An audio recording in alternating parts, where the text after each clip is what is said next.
Gumising ang haring araw. Ang lahat ay umaasang masisinagan ng kaghinawaan. Subalit kakaya ng mundo, ang kalahati ay nababalot ng dilim. Dilim na mahirap takasan dahil sa sumpa ng kahirapan. Inihahandog ng pangatlong pangkat mula sa BFRC.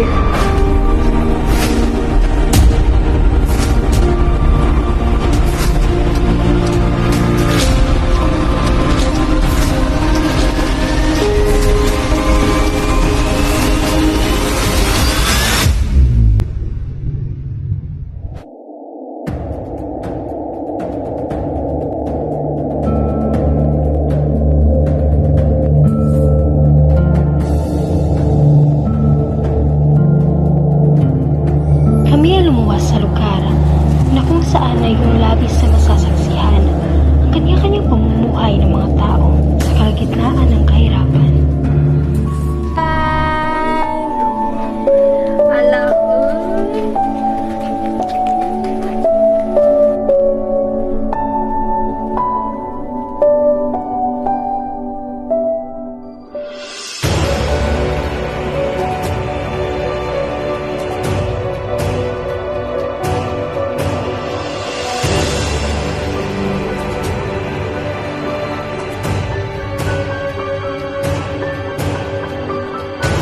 Pinuntahan namin isang bahay na kung saan kami ay humingi ng pahintulot sa pamilyang nakatira na kung pwede ba namin silang makausap at makapanayam.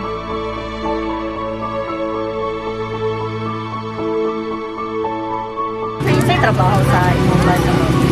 Mangilan lang. Balik ko nagdiri ko sa ibang tao. Sabi.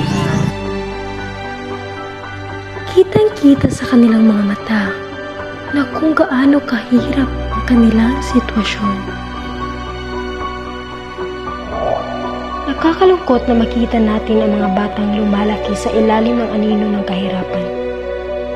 Paano nga ba nila hinaharap ang hamon ng kawalan ng pagkakataon, ang limitadong akses sa edukasyon, at ang patuloy na pangangamba sa kinabukasan? Then, count the number. 1, 2, 3, 4. Aming binahagi ang aming kakayahan bilang isang guro sa hinaharap sa mga batang nangangailangan ng karunungan. At nang sa gayon, kami ay makapag-iwan sa kanila ng bakas ng kaalaman.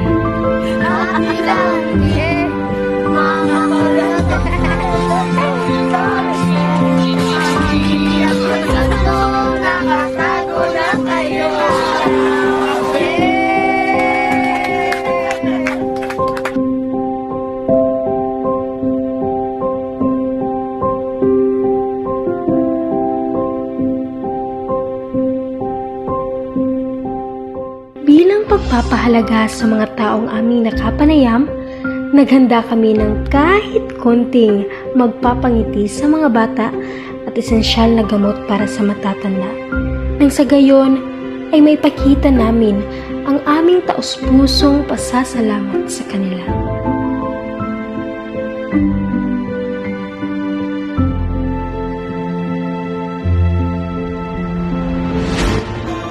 Sa pamamagitan nito, nais namin ipahayag sa isa't isa na sa panahon ng kahirapan, huwag nating kalimutan ang pagmamahal at pagkakaisa. Sa bawat hamon, may pag-asa at lakas na nagmumula sa ating pagtutulungan. Sama-sama nating lagpasan ang mga pagsubok nitong kahirapan.